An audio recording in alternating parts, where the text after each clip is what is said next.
All right. Okay. All right, welcome everyone to our food preparedness Zoom meeting that we're having today. We are gonna listen to Sharee talk today about, Sharee has put so much effort and time into preparedness and learning about food storage and all the great deals and all the ways to store things. And she has, I've been to her house and she just has, you can just see her, you can see the effort, the reward of her efforts, because she has really just organized her food storage so well and done such a great job and price shopped and everything. So Sharee has been kind enough to share her knowledge with all of us. So we are going to go through, she's highlighted some points and she'll tell us about that, but we're gonna hand that off. And I'm Maria, by the way, and I'm gonna be here with Sharee today, So fun to talk with food with you. Sometimes I swear that's all we talk about is we get online and we start talking about food. I think one of the reasons why it gets us jazzed is, first of all, we've got to figure out the why, right? I mean, right, Maria? I think that's the biggest thing that we talk about the most is why do we start doing food storage? And I mean, what are some of the things that you can think of? You know, why do you want to do food storage, Maria?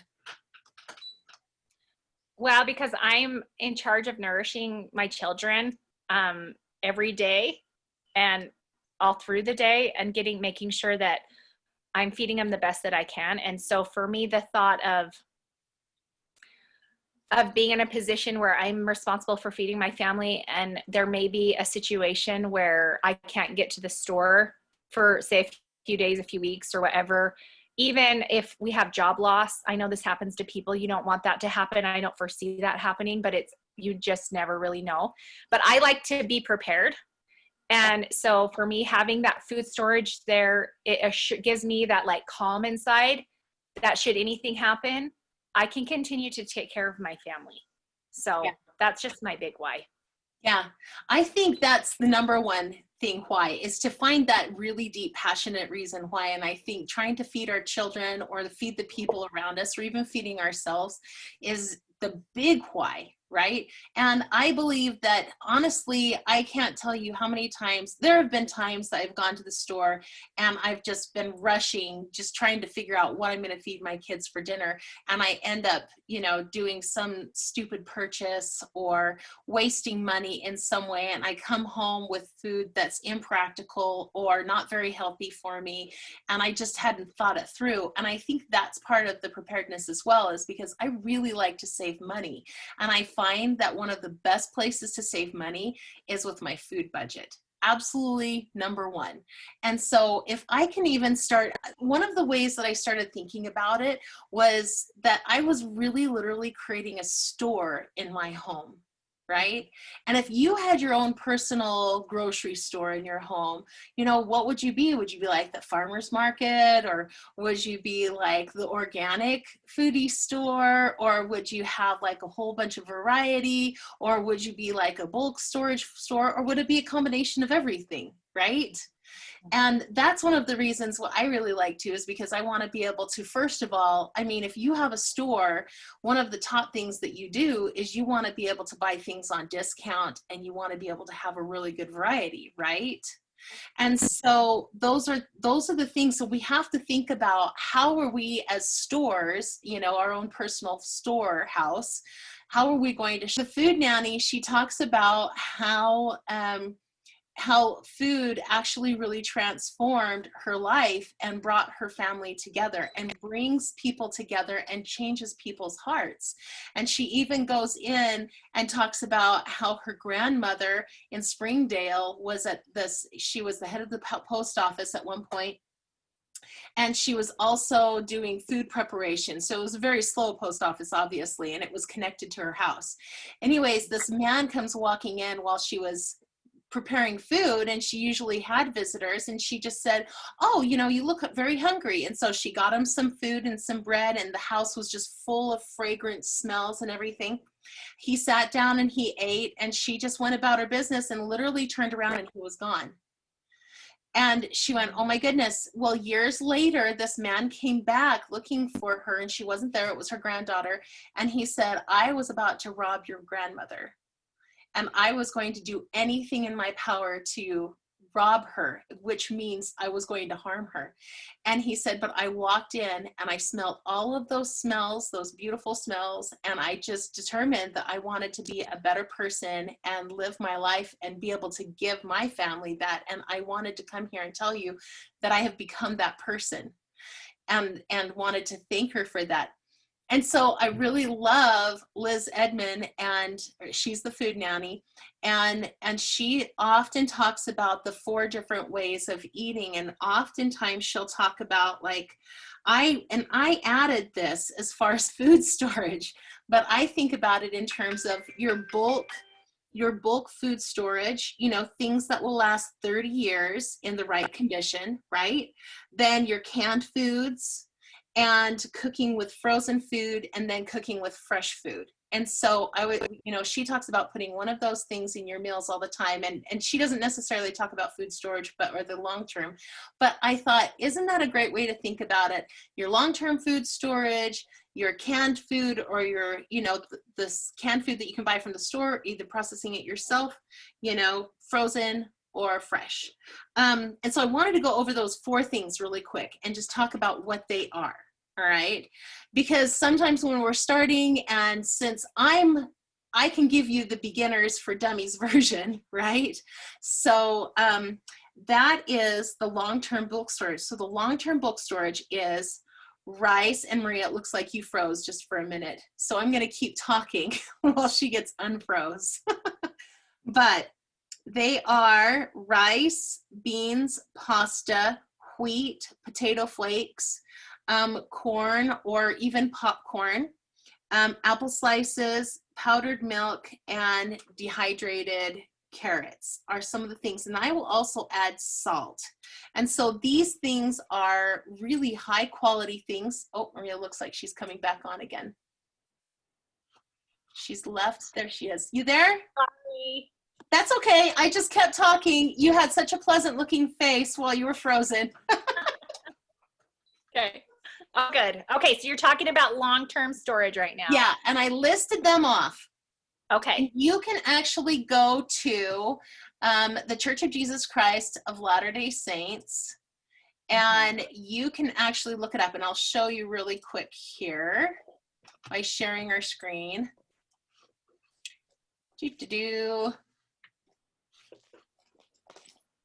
And we'll just show a couple of different things here.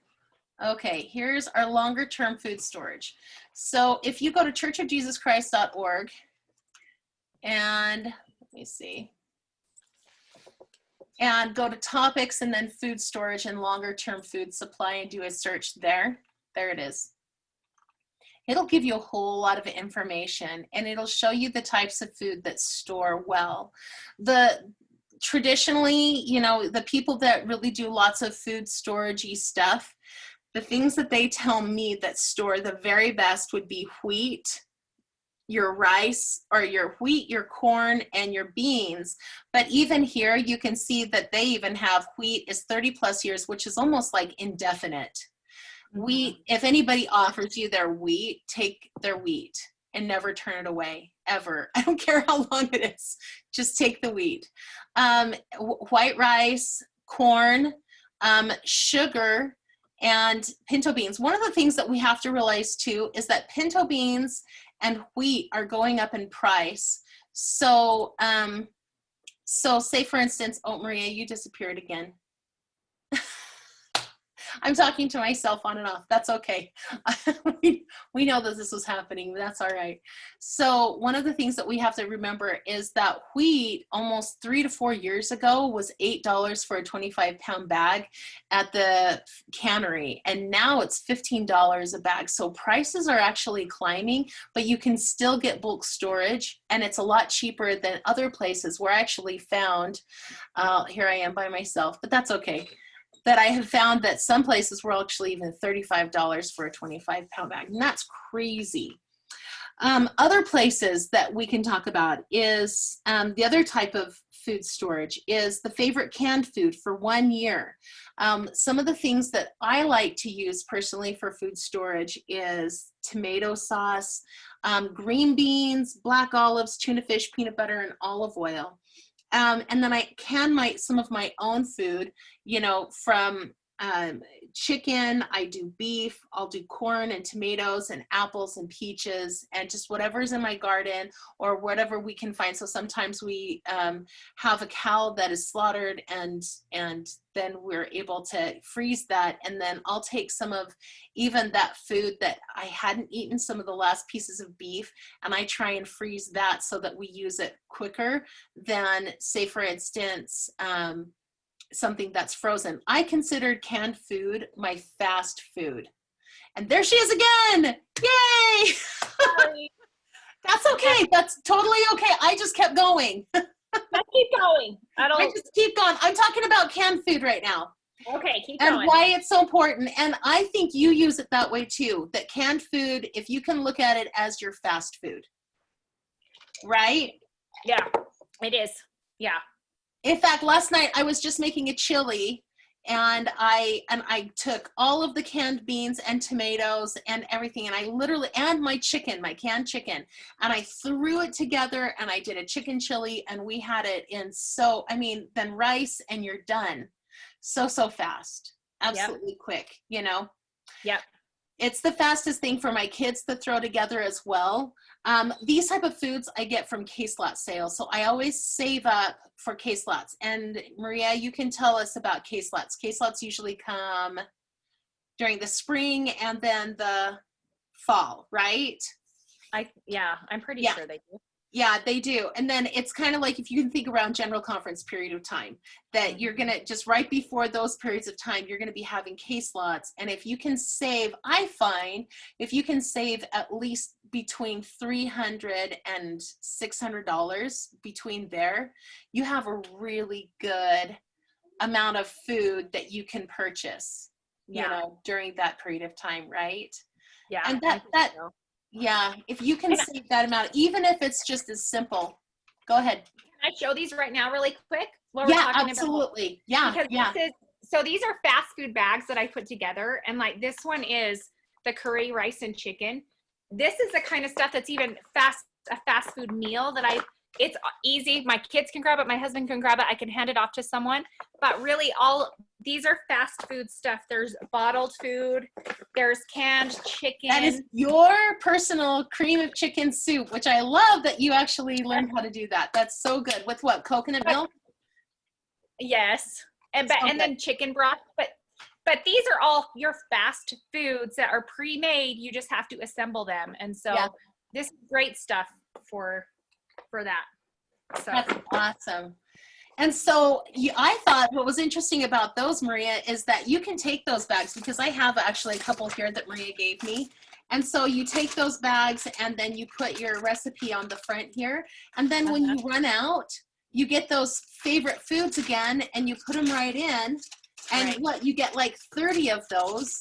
And then you have 30 meals that you don't even have to think about, or that you can give to your children to put together and give them a challenge to make, or you have something for your husband and he doesn't have to really think about it. It's all your spices and everything are there to, ready to go, right? Yeah, exactly. And it's a great way to gather your fast foods. Like some are pre-made, like chili.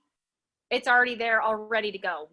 It's one thing, but sometimes you have a can of beans, you have this, you have that, and so sometimes if you can combine them. But I can't believe you save $300 to $600 by shopping at Caselot sales. That's really impressive.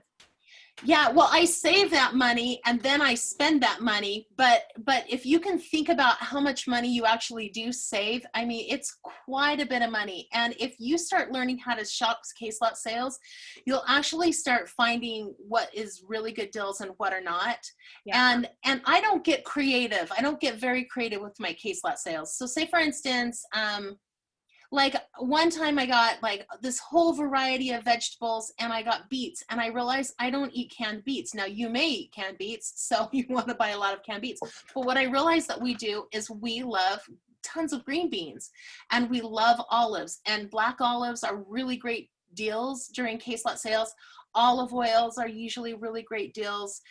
You can get a lot of your canned foods. So say, for instance, even if you're learning how to, like, say, for instance, can your green beans, right? And so you've got a nice can of green beans. Well, to do something like this actually costs, or it takes a lot of time to pick the green beans and everything. And it's a wonderful skill to learn how to can. But then you're going to find that you've spent hours and hours doing this, and you still don't have a ton of green beans. So then I go to the store and I get my Caselot of green beans, you know. So I'll get things that are, you know, just, and they're so inexpensive, and they're priced so much cheaper at a Caselot sale, and it's just a fast food. I mean, even my kids just like to eat a can of black olives sometimes just for a treat. I get my tunas at Caselot sales, or I get them at Costco. So that's another place that I get my foods. Okay. I'm going to move on to the next thing, our frozen food. So frozen foods, I'll often look for those deals during Caselot sales as well. I'll look for those deals at Costco, but one of the best places that I've found so far is probably Big Daddy Deli, or, you know, somebody that's selling it raw and local. And then so I'll chop it up and I will put it in smaller bags and put different spices with it, and then put it in the freezer and have it just ready to go, so that meal is frozen, and then I'll can the rest. So those both, I just try to do as much food prep as possible so that I'm not constantly in a state of food exhaustion, because we're so busy all the time, or trying to go out and shopping for food all the time, or getting, you know, fast food. And then our health declines anyways. So I'm always thinking about improving our health by eating healthier, and then also improving our financial situation by using the food that we have at home. Right. So the last thing is your fresh garden foods, and you can do a lot of dry, you know, dehydrating with your foods and your herbs, and just learning how to garden. The only thing I can say about that is I'm putting together a sprouting mix. Nice. And that's something to look in for, to fresh food. If you really like your vegetables and you are preparing for that time when maybe you can't get to the stores, you can't get your fresh food, look into sprouting mixes, because they're super easy to do. And if you just have a quart jar, there's different ways you can do it, but most people have a quart jar in their house. And if you even have, I've used pantyhose over the top, you can get those nice sprouting lids. You can use all kinds of things for the lid to allow air to go in there. But you just kind of want to lightly cover them. But if you look up sprouting recipes, you can sprout your wheat, you can sprout any beans you have, like you can look up what you can sprout. But that is just a really good option, I think, if you want to keep having some fresh fruit available, but you want it as in your food store. How do you keep fresh fruit in your food storage? I mean, that's kind of like an oxymoron. You can't do that. Yeah. But sprouting actually is a way that you can do that. So, you know what? I think that's one of the things that both you and I clued in on. A lot of times people think, well, I'm gluten-free, or I'm, you know, and I can't eat this type of food.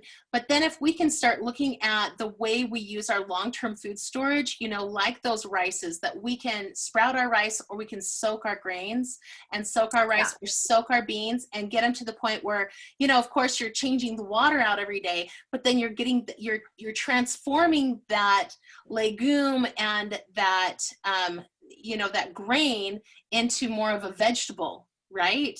And you're breaking it down so that your stomach can actually process it. And all of a sudden your health shifts in a regular basis, rather than just constantly thinking about, you know, wheat as flour. You know, you're thinking about wheat as an actual seed that is to be sprouted, right? Right. And I've been doing that, like, right now, my kids, we've been eating waffles almost every day for breakfast, which might seem kind of extreme, but my kids love them. They eat them. And what I've been doing is just soaking and lightly sprouting the wheat. And what that does is reduce phytic acid, which is kind of bad for you. It increases the vitamin C in the wheat grain. And it also helps start breaking down the proteins and the gluten in that wheat. So you're still getting wheat, you know, but you're getting it in a healthier version than if you were to just grind that wheat up into a flour. And so that's one way to look at that long. And now I'm using I go through phases where I don't use my wheat at all. It is like, and Sharee, you inspired me the other day when we were doing that call, because it was like, man, if you guys have all this in your food storage and you never use it, and then suddenly you have to eat it, you could get sick because your body's not used to this food. Yeah. And so I was like, well, what can I do right now to start using some of this? Because I've been trying to cut out gluten and not use wheat-based products as much with my family. But then I thought, I want to be using these because I have so much of it. And we are not necessarily gluten intolerant or wheat intolerant. So I could be using it. But I'm like so excited because I'm actually starting to use my wheat, and I feel like it's a really healthy, simple version that I could keep using. It's integrating a lot of stuff for my food storage. Yeah. So much to explore. I just think that we've got to not cut ourselves off completely and just put our blinders on, just constantly be on our knees and praying and asking Heavenly Father really like bless us and understand how to be able to work with special dietary needs. But one of the things I wanted to tell you that I did was, because we started thinking about how can we put wheat in something and get our bodies used to it. Well, we started doing like a crock pot of wheat and doing a slow cook overnight. And so then you just take that, and sometimes Laramie will even take the wheat and just put a little butter and salt with it and eat it like that. Sometimes I'll take that mix if it hasn't been used, and I'll put it in my chili, or I'll put it in my rice meals or my rice casseroles. Sometimes we'll use it and you'll put it with milk and a little bit of brown sugars with the kids, or, you know, dates for yourself and have like a full grain and several different types of grain that have been soaked overnight. So yeah, I think that's kind of fun to think about. I'm so glad that you brought that up, because my brain just totally went blank when we got to fresh garden food, and I've been working all winter long on fresh garden food, but we have to remember that that's what our beans and our wheat and our rice and everything, those are the seeds, those are the fresh garden foods that just last forever. Yeah. If you use them that way, they can. So yeah, there's a really great book that is called, Maria, what's that book called? It's called, hi, sweetie. It's called Nourishing Traditions. By Sally Fallon. Yeah, Sally Fallon, Nourishing Traditions. That's like a major, I hate bringing that up sometimes because it's kind of an encyclopedia of knowledge. And so you can't absorb it all at once. But if you take things like just sprouting beans or something like that and read up on that, it's a really good book to get. Yeah, it is a really good book. I learned a lot from that book. So yeah. Okay, should we go on to the next part? Do you think that's okay?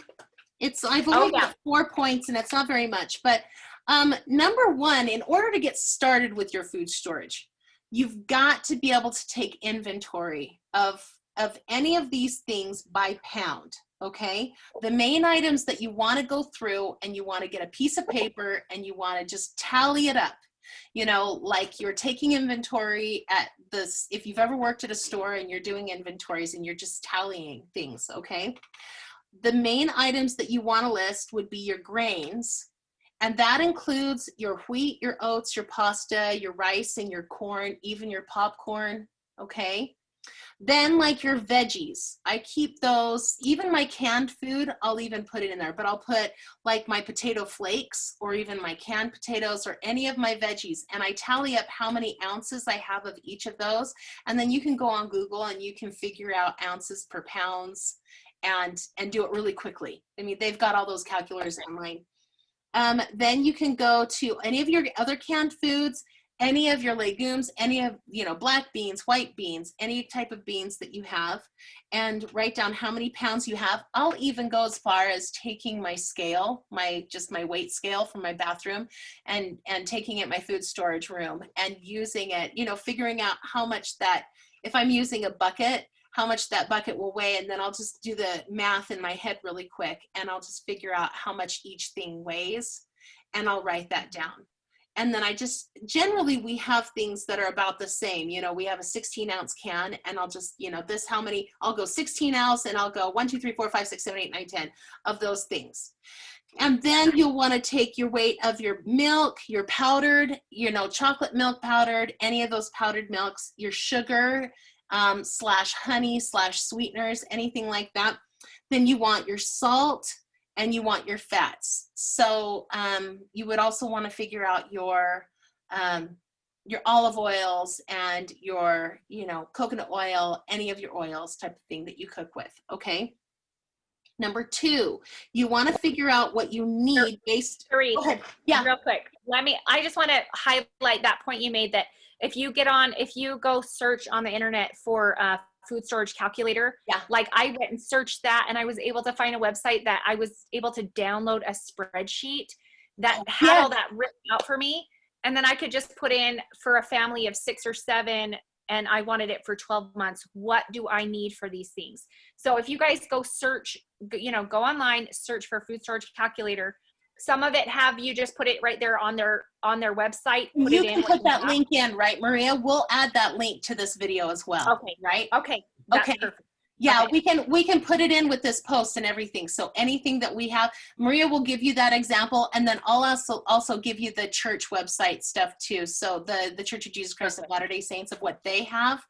And also some people just go straight to Excel and they create their own spreadsheet, and it's super easy to figure that out. But if you don't figure that out, I mean, you can even just go as far as just pencil and paper. But yeah, use those spreadsheets. They're so good.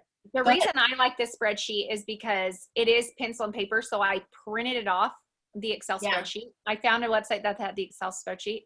I printed it off, put it in a clipboard, and then I could go around to my food store, my pantry and everywhere, and like write down what I had. Nice. So, but you could just do that on paper and come put it back in the computer too. But for me, that was just easier to walk around with it, Well, yeah, because then you're going back to the computer and you're just throwing things in as fast as possible. Yeah. I mean, you've already got it organized in your mind. And I think sometimes that's where we hit roadblocks when we're doing anything, is the organization doesn't match up to other things. And especially when you're doing something new, like for food storage, and it feels so foreign, the organization part just can blow your mind sometimes. Mm-hmm. And you can get hung up on it. And don't let those things hang you up, because there's so many tools out there. Or either if you get to a point where you're hung up, call Maria or or call a friend that knows a little bit more about it, and let them guide you through getting over that roadblock, because it's so important to just work past those and breathe past them. Because sometimes my brain starts to hurt and I'm like, oh, I need to go take a break for just a minute and then come back to that. But yeah, those spreadsheets will help so much. I like that. Thank you, Maria. I like that. Okay, so figure out what you need. Now, this is a good point. Okay, I'm going to go to a sharing point here, because Maria just brought up the spreadsheet. I'm going to share screen. And you can go to the Church of Jesus Christ of Latter-day Saints here, churchofjesuschrist.org, right? And you actually just do a search. And this is food storage for 1 year. I just did a search in this little area right here. And you can scroll down and you can see what one adult portion is supposed to be. You're supposed to have 400 pounds this is their recommendations. 60 pounds of legumes, 16 pounds of powdered milk, cooking oils, 10 quarts. You can even figure out by liters. You can figure that out by gallons online. Sugar, honey, 60 pounds, salt, 8 pounds. By the way, salt, you can never have enough salt. Salt, you can do so much with, you can be curing meat with it. You can use it for health reasons. There's just so many great reasons to have salt, and it lasts forever. And you don't need to keep it in a area that, you can keep it in your garage in a food container that'll keep the rodents and any of the critters out. But it's pretty heat and cold tolerant. And then water for 2 weeks. And then it shows you down here, if it's 3 and under, you can do 50% of that adult portion, 4 to 6, 70%, 7 to 10, 90%, and so on. But what you've got to remember is that I'll actually take the kids, I count my children as full adults. That's my goal. Not everybody's going to be able to, but that is my goal, to treat every single person in my household as an adult. That way, if I do need to be able to share, I'm not feeling worried about sharing. I've got a little bit more to spare. Okay. Some of those things too is when you see that there's 400 pounds of wheat and you do have a food allergy in one of those areas, maybe then put your poundage and transfer it down to your legumes. Say, for instance, if you're better with beans or something else, just try and total up that entire poundage of everything and try and get that many pounds per person of those things. It doesn't have to be totally exact, but you want to be able to have, does that make sense? Yeah. It's kind of a hard thing to explain. But say, for instance, if you have small children, I did way more powdered milk. I did way more oats, and I had more honey because I figured I could do, oatmeal for my little children and they would be always happy with milk and oatmeal, right? Right. That's not the case for everybody. You're just going to have to look at what you can do and what you're tolerant of. A lot of people are also curious about protein, right, Maria? Yeah. So some of the places that I do my protein, I'll actually even go online and I'll research, what peanut butters are the healthiest at Walmart. I mean, it's like because Walmart literally has the cheapest peanut butter, right? And I have found, and so I actually started, and I found these at Walmart themselves and just picked them up.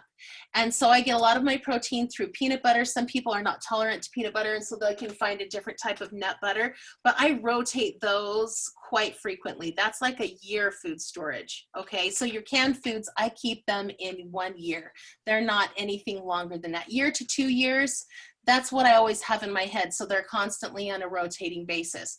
But other things, canned chicken, what are other things that you like to do, Maria, for your proteins? So something we talked about is the beef gelatin. Uh-huh. So that's a really good thing to have. You buy the unflavored beef gelatin in bulk. Like I just bought 2 5-pound containers to add to my food storage. And those are great because you can add those to, I will make broths for myself, but I was talking to Sharee about this. It's just great to have that. You can make Jell-O. If you have some powdered juices or something, you could make Jell-O and that actually has some protein in it for your kids. Homemade Jell-O, right? So you don't have to add all those preservatives and the food dyes and all the things that cause so many allergies in us, right? Yeah. So if you can find your good powdered juice or even frozen juices, you can look at the ingredients more than just buying regular Jell-O packets. So that beef gelatin is nice to have on hand, and you can sneak it in other things too. For our protein, we do right now rely a lot on our frozen products. But again, also just to put a plug in there, when you sprout your grains, you can actually make complete proteins and have the full array of amino acids, I believe. So that's something to research too. Because that's going to be in that book, Nourishing Traditions, right? I cut you off though. I think that's where I found that. Yeah. So, yeah. Because I actually just ordered that online, something that you can grow in your garden that's a little bit more. And I know it because I used to buy it all the time at Costco decades ago. Edamame? Yes. Yes. Is that what it is? Yes. Yes. Okay. Yeah. So yeah. Tuna is the other thing, and then I also get a lot of my proteins from beans too. Yeah. They do have carbs. Yeah. But beans and rice combined supposedly make a complete protein. Okay. I like that a lot. So, okay. So one of the other things the number 3 thing that you have to do is you need to list the kinds of foods that you eat the most of. So we were kind of walking into that with the protein part, right? And then you're going to adjust the pounds of mostly the things that you like to eat. So we went through that. And then number 4, how will you store and organize your area for rotating your foods and then also your long-term food storage? So you're going to want to be able to keep your food storage in a place that isn't getting super hot and then super cold. I believe it's cold sensitive. I mean, it's not as cold sensitive. It's okay for it to get cold. It's just not good for it to get hot. The only 2 foods that are not terribly ruined by cold and heat is sugar and salt. You can put those in any type of, you can put them in a container that critters aren't going to get to them, and be able to keep them in your garage or different places where it gets hot and cold. But otherwise, if you're going to be storing any of these things, if you have them in a garage in some type, you want to be able to have that garage in a way that it can actually vent some way and get rid of the heat, and that it's some type of controlled environment. Okay. Some of the places that now we're going to talk about bins. Okay. So I'm keeping these other things in my home, and I actually have 2 rooms. So I have one room that has shelves on them, and then one of the reasons why I actually bought this house was specifically because of the shelves. But a lot of times, if you don't have a place to put your food, I think about when we were living in St. George. Our house was only 1,200 square feet. I was only able to do like 3 months of food storage because I literally didn't really have the place for it. At all. We were just already cramped in there. But I think back on it, but we did the very best that we could, and that was better than nothing. But we would just stack the box or stack our canned food right on top of each other. But I'm going to show you guys something really quick. So these are some of the bins that I have. Now this bin right here is a food grade bin that you can get, that is a 55-gallon drum, and it was actually used to transport sherbet, or actually coconut cream. And it's wonderful because you can take it, open it like this.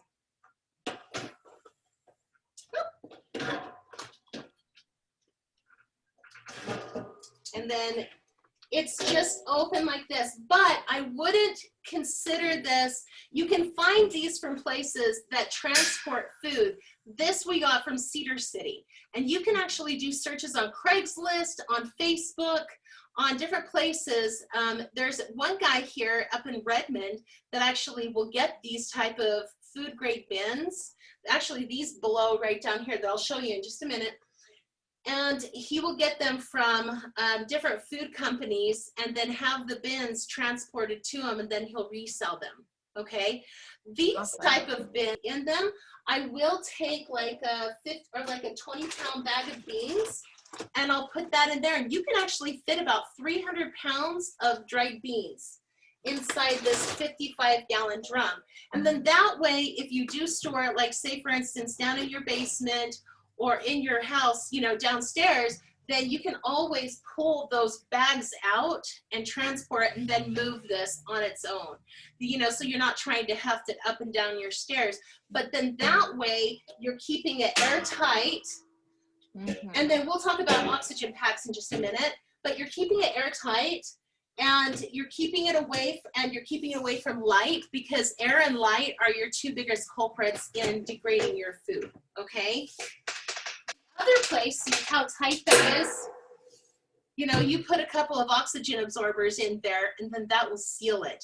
Actually, in a 55-gallon drum, you want about 10, I think they're 3,000 cc oxygen packs, and you can find them online, and I'll show you where to actually look up. You can just do searches on different types of oxygen packs and how big your container is, and then put that amount in. And you would probably put about 10 of these in. And so what I'm gonna do is I've got a few of these bins, and I'll get all of the food inside of them. And then when I'm ready, I'll open these up, because the air will cause them to get warm. They're like little hand warmers. And then I will put them all in. I'll put them all the way around, and they can go right on top of the sacks. Okay, or I can put my oats in here, or I can put my bags of rice in here. Okay, so these are really great just to be able, and then you can stack things on top of them, or I even thought put a couple right there and then put a board on top of them, and you have like a desk, So one of the other containers that you can get, and this is one of the containers that I got, it was from the guy up in Redmond, and it's got a seal ring. It also has an O-ring underneath, just like the big drum has. You open it up, it has this O-ring on the inside here, and these are food grade. What this had in it before was cinnamon, But the guy that gets it up in Redmond, he actually orders them, and they have different types of herbs that come down, and the company will just, you know, have a sack of different herbs in it, and then they turn them into little capsules, and then he purchased these and then resells them. And then I just washed them out. And make sure that you like the smell of what you're getting, you know, when you're using something used. Other places you can get like your frosting food grade buckets from Lynn's. You can go to places like, you know, Gigi's, or you can go over to Bully's, or you can go to any of the foodie places and find out if they have buckets that you can use that are food grade. And food grade buckets are so great to be able to just wash out. You can leave the lids open, just let them air out, wash them out, scrub them out with vinegar, different things, soap and vinegar. And then what I'll do, just to even make this a little bit more airtight, is I'll put duct tape around it.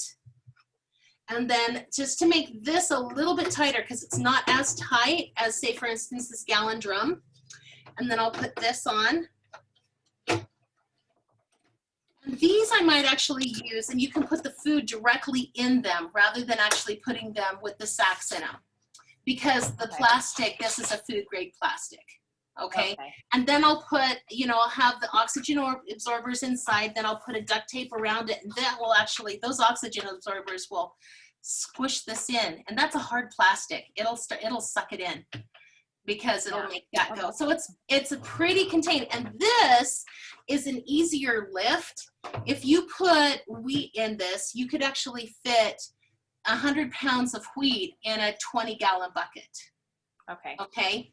And so 100 pounds is a lot easier to lift, like, say, for instance, 300 pounds. Right. I'm just saying. It's more practical for moving it.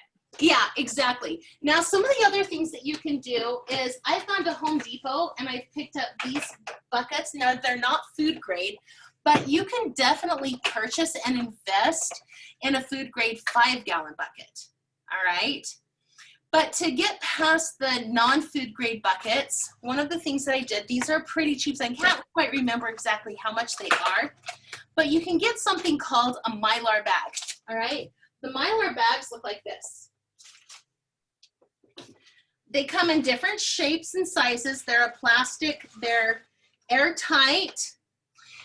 You can use like a food saver with them. You can iron them shut and actually put the oxygen absorbers in them. And then we'll actually take our iron, and then also our vacuum. But like our shop vac. But what we do is we take one of those long straws, you know, and we tape it, duct tape it to it, and then we'll just, you know, suck the air out. So we'll iron it shut right here, and then just with the regular iron, and then put that in there, and it'll suck it. And so all of a sudden you can put this oxygen absorber in it as well. And these big 5-gallon actually could fit in a bucket like this. Oh, perfect. Okay. And these are more expensive now that everybody's starting to do food storage. Right. They used to be only $1 a piece. Now they're about $2 a piece, but $2 a piece is still a cheaper container. Okay. So if you even did a bunch of food in this and then got like a tote and laid it in a tote. Does that make sense? Just kind of look at how it's going to stay. Right. Sometimes they can get sticky, and when you pull them off each other, it'll kind of cause a little bit of a hole, and then that oxygen is gone off of it. But like this is one example. These are potato flakes, and I chose that because it's easier to lift out. But what we did, this is the potato flakes all sucked in with, you know, with the iron shut and everything. You see how that looks? And what's nice about that too is then you don't have to worry about if your 5-gallon bucket or whatever bucket is food grade or not. Like you were saying, you can put it in a bowl or whatever. Yes, but you do want to, because if you go through and you eat this, you want to make sure that you have a replacement Mylar bag to go with that bucket. Right. Oh, I see. Yeah. Yeah. So, but one of the things that you do with this, so say for instance, if you do this, I'll just take this out and I'll show you with this. You just open up your bag of food. You stick these inside. Okay. Then you pour your food in. And then I had just a regular piece of wood. We just ironed it right about to there. Took our shop vac. Yeah. The straw, not the actual shop vac in it because that's nasty, but you would actually take the straw, suck that out. You have your oxygen absorber in it. Some of them we didn't do oxygen absorbers because we ran out, but we did pull the air out completely. Right. And then you just take that and, put that all inside and put the lid on. And then we just make sure that we put what it is, how much it weighs, and the date. Smart. And I usually put them on the side and then we stack them. Right. And we make sure that the heaviest stuff goes on the bottom and the lighter things are on the top because these do break if they sit there too long. But these stack really well. So do these. And so when you're thinking about storing food, always make sure that you're also thinking about your vertical space as well. Oh, yeah. That you're utilizing your vertical space, but then also remember when you're utilizing your vertical space to watch out because things topple over and kids love to climb. Yeah. And so you just want to just make sure. I actually will put some of these bigger buckets, these things right here next to my other ones because these are less likely to fall over on somebody than, the 5-gallon buckets. Yeah. Yeah. So now the oxygen absorbers, okay. I'll share a screen really quick, and I'm not going to get into it too much because I don't know the science behind it. I'm not gonna lie. I'm still a 101 person. But if you, I went to just usaemergencysupply.com, and here is all the science behind oxygen absorber and the types. Okay. And it'll go through. Yeah, Okay. because there's certain foods that do not need oxygen absorbers at all, and you'll ruin the food. And the two are salt and sugar. Never ever put an oxygen absorber with salt and sugar. Okay. But this will describe that, and so just make sure you understand your science and you're using the right oxygen absorbers. And then also, if you go to churchofjesuschrist.org, they do have oxygen absorbers, but I usually just purchase mine on Amazon, as well as my Mylar bags and things like that. Okay. Other things. This is the very last thing. And we've kind of already talked about it, Maria, but just really think about how you eat your food. I mean, how are you going to actually use this food storage so that you're utilizing it on a regular basis and getting the type of foods that you love? Like I love honey. I love localized honey. So I find my local honey guy and I make sure that I'm purchasing from him on a regular basis. Or I love jasmine rice. Those are different types of things that I really love to get. And I try and make sure that I purchase it so that I'm not having to pay for gas or I'm not having to pay as much for shipping. Right. Those are the big things. What are some of the other things? Local places, and we can list the local places that we can actually find because that's going to shift from time to time. So we'll list where we purchase certain things, and Maria and I we're gonna put together a list on how much price per pound, places to purchase from, those contact numbers to get, even to get your coconut oil. By the way, coconut oil will last for at least 15 to 20 years, but you just really want to look at your quality. And your quality, it'll last if your quality is really good. And so we'll list a couple of places that we purchase from. Okay, that'll be good. What do you think? I think that's great. Other things. There's one more thing too. When you are purchasing, like say for instance, something of, just remember different densities of everything, okay? Something like this, you can fit pinto beans. You can fit like 300 pounds of pinto beans in a container like this.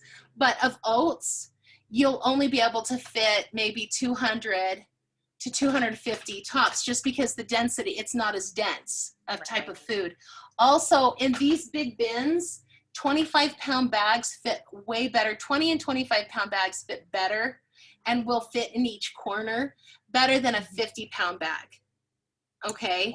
You won't be able to fit as much of a 50-pound bag in a big bin like this, just because it just takes up more space, and you can't, you know, you can't maneuver it around each other, if that makes sense. Yeah.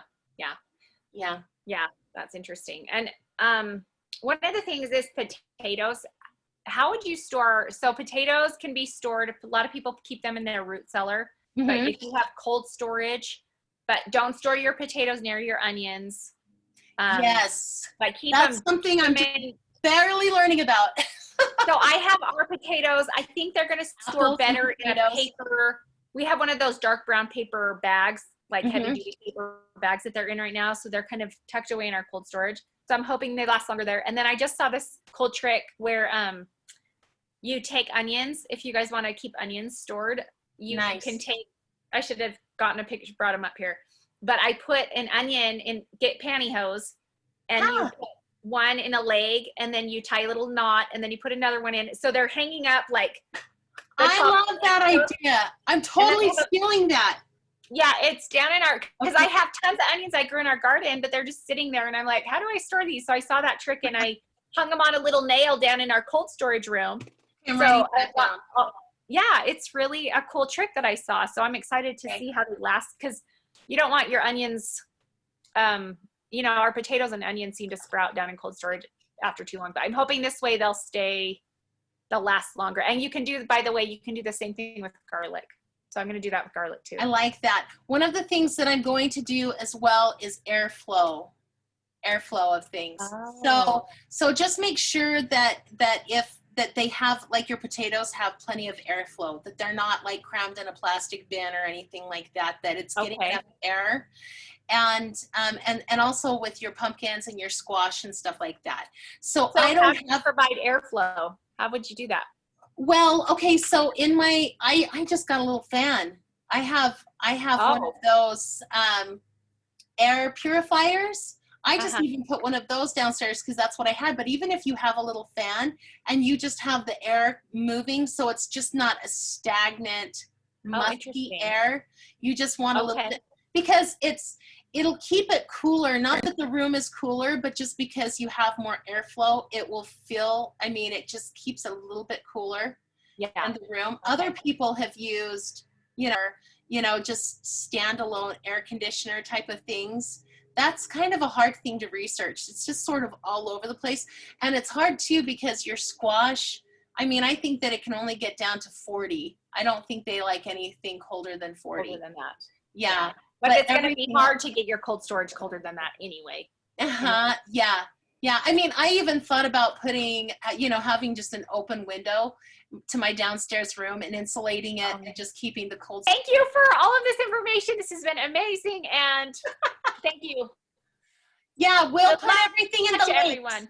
Thank you, Maria, for having a conversation with me. I appreciate you. This will be a good, we'll share this with everyone we can, and hopefully they'll put up with our ramblings and stuff. Oh, one of the other things that I do want to say, people can purchase, you know, like your butters and different things from, there's Augustin Farms, there is beprepared.com. You can get like, you know, freeze-dried spinach. You can Thrive is another really popular one. You can get your meats and your vegetables. You can get like sour cream. And I start working on these after I get the basics of the long-term food storage. I get those basics out of the way because bulk is going away. Bulk is going away. And so you need to get your bulk. Okay. So, and try and find it in those different places. So we'll put that list below. Thank you everybody so much for taking this much time. If you made it this far, I'm impressed. I don't know if I would have. Maybe even put it down in the very low comments that you can speed up the video and you can listen to us talking like little mice. So I love you, Maria. Thank you for doing this with me. Thank you. You're welcome. Bye, Sharee. Okay. Bye.